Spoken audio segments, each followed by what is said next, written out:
La mitad de los empresarios en Veracruz han sido víctimas de extorsión. Sí, escucharon bien. 1 de cada 2 veracruzanos han sido víctimas de extorsión. Sí, prácticamente andamos sobre el 50%. La extorsión, sí, ya viene siendo, desde el año pasado, viene siendo uno de los temas más importantes que se han registrado. Ese dato lo soltó la Coparmex y retrata un problema que no es nuevo en Veracruz, pero que cada vez preocupa más. Y ojo, porque no estamos hablando solo de llamadas molestas, es cobro de piso, son intentos de fraude, son delitos cibernéticos, un abanico que pone en jaque la confianza para invertir. Un tema del que tanto Omar García Harfuch como la gobernadora Rocío Nale ya habían hablado en semanas pasadas. La presidenta y el secretario Omar García Harfuch anunciaron la Estrategia Nacional contra la Extorsión. Aquí en Veracruz ya estábamos trabajando en eso. El presidente de Coparmex en Veracruz, Adrián Maínez, lo explicó muy claro. Dijo que los reportes que reciben van desde llamadas pidiendo información bancaria hasta correos de phishing para robar datos. Desde llamadas telefónicas para pedirte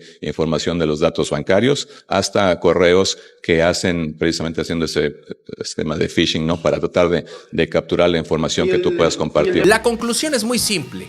La extorsión se ha vuelto el delito más frecuente para los empresarios, porque según los números que dio la Coparmex, alrededor del 50% de los agremiados han vivido algún intento de extorsión o de fraude. La cifra definitivamente es alarmante, pero lo más grave es que la mayoría de esos casos no se denuncian por miedo, por desconfianza en las autoridades o porque simplemente los delincuentes saben intimidar y el delito se queda impune. No es un problema aislado. Apenas hace unos días el secretario de Seguridad, Omar García Harfuch, presentó la Estrategia Nacional contra la Extorsión.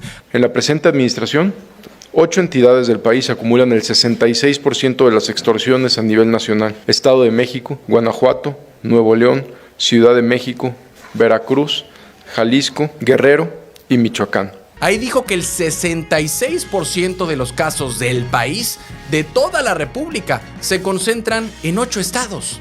Y Veracruz está en esa lista junto con el Estado de México, Guanajuato, Nuevo León, Jalisco, Guerrero y Michoacán. Es muy importante estrechar las operaciones con estos estados, con algunos de los gobernadores de las entidades mencionadas anteriormente. Ya tenemos una coordinación muy estrecha. La estrategia incluye operadores especializados en la línea 089, bloqueos de líneas y celulares usados en extorsiones, congelamiento de cuentas bancarias vinculadas y operativos sorpresa en penales, porque gran parte de las llamadas salen desde las cárceles. La idea es atacar el problema de raíz y no solo atenderlo de manera reactiva. Por su parte, la gobernadora de Veracruz, Rocío Nale, tampoco se ha quedado callada en torno a este tema. Y son 8 estados los que entran a esta estrategia que ya traíamos en Veracruz. Esos 8 estados concentran el 66% del delito de extorsión. En esos 8 estados está Veracruz. Ya adelantó que nuestro estado se sumó a esa estrategia nacional. Incluso planteó endurecer las penas para el delito de extorsión al nivel del secuestro. Hablando ayer yo con la presidenta, le decía que menos en Veracruz se tiene que aumentar la pena de extorsión.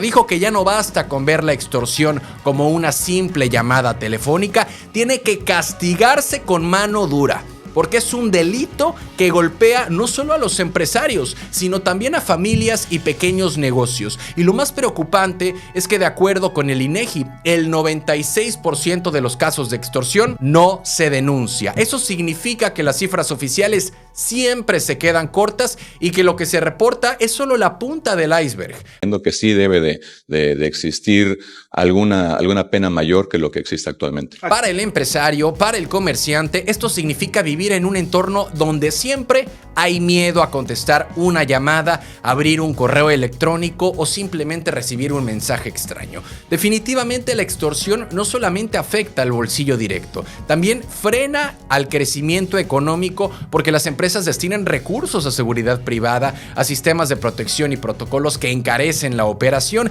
y en estados como Veracruz, donde la inversión es clave para generar empleos, pues esto se vuelve un freno silencioso. Ya la Coparmex también señaló otros problemas que afectan al sector, como la infraestructura deteriorada, vialidades en mal estado, inundaciones recurrentes y hasta una deuda con la Conagua que amenaza con limitar el suministro de agua a empresas. Todo esto, sumando al tema de extorsión, genera un panorama complicado para operar, y es que la expectativa ahora está en que la estrategia nacional contra la extorsión funcione y que Veracruz, de la mano de Omar García Harfuch y Rocío Nale, logre revertir la tendencia. La línea 089, las sanciones más duras y la coordinación entre el Estado y la Federación serán clave para esta situación, porque el 50% de los empresarios en Veracruz ya fueron víctimas de extorsión. Un dato que alarma, un dato que duele y que refleja el tamaño del reto. Hoy lo importante no es señalar culpables, sino que los anuncios de coordinación y mano dura se conviertan en resultados, porque si queremos un Veracruz atractivo para invertir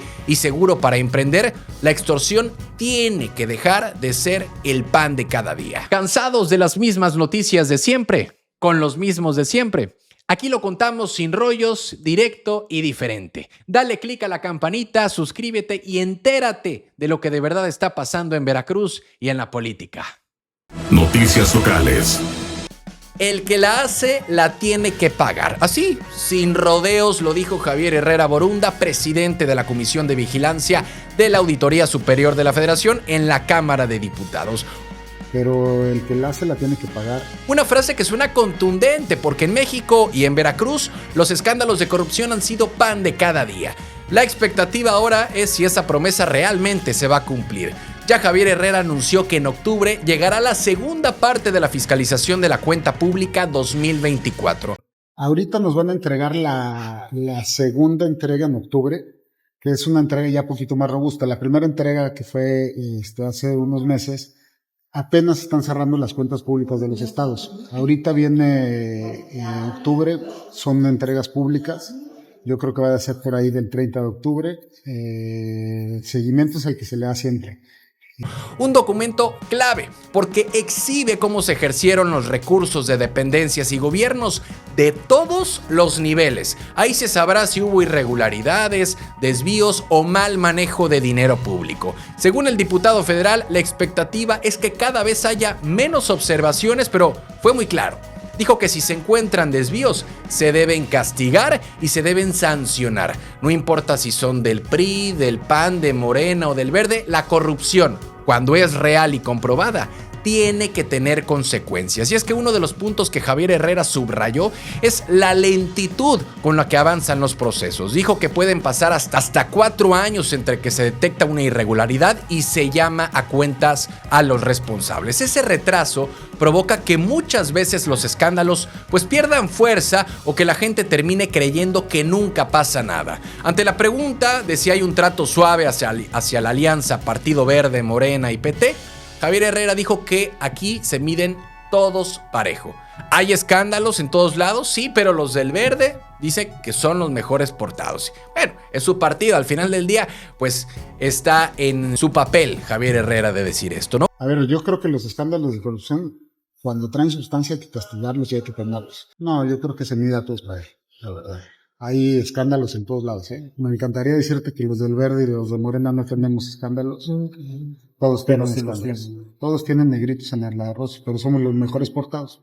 Un comentario que mezcla seriedad con un toque de humor político, ¿no? Pero que deja en claro que nadie está exento de señalamientos. También llegaron a preguntarle a los reporteros en torno a estas polémicas que ha pasado los últimos días con Gerardo Fernández Noroña, el presidente del Senado, que adquirió una casa de 12 millones de pesos. Dijo que Javier Herrera que respeta su decisión de no ser austero, pero que quienes forman parte de la Cuarta Transformación deben ajustarse a sus principios de austeridad y de congruencia. Y si el discurso que traen es el de austeridad, deben de continuar así. Noroña no quiere tener el discurso de austeridad, es muy respetable. Yo creo que lo más importante es si administras recursos, que no es el caso de Noroña, él no administra recursos. los tienes que administrar con plena responsabilidad. Es el caso de nuestros alcaldes. Ellos sí van a administrar recursos públicos. ¿Y les da para tener una casa de 12 millones de pesos a ustedes como Ahí legisladores? sí ya no conozco cuánto. Usted dice que tiene ingresos de YouTube y otras cosas. No sé cuánto gana. ¿Usted le cree? ¿Qué? ¿Usted le cree? A ver, me reservo mi derecho. Así que no me voy a pelear con Noroña.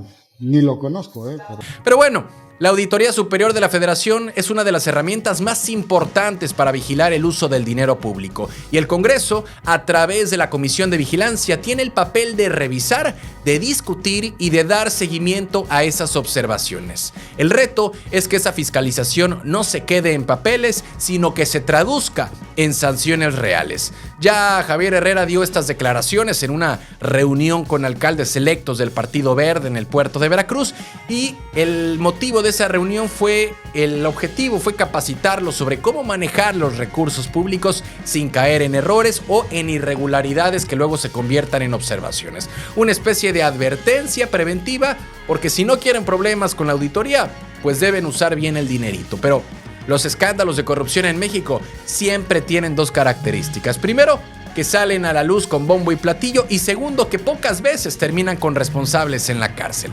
Ya la frase de Javier Herrera del que la hace la tiene que pagar toca justamente esa herida, una herida que tiene nombre y se llama impunidad, porque para Veracruz este tipo de fiscalizaciones son clave, porque históricamente los desvíos de recursos han sido parte de los grandes escándalos políticos del Estado. La expectativa es que ahora, con más lupa encima, no se repitan viejos patrones. Ya Javier Herrera puso la vara alta, el que la hace la tiene que pagar. Suena bien, suena justo, pero la pregunta es si el sistema realmente lo hará cumplir, porque en octubre, con la segunda entrega de la fiscalización, sabremos qué tan grande es la brecha entre el discurso y la acción, porque la corrupción no se combate con frases, se combate con sanciones reales.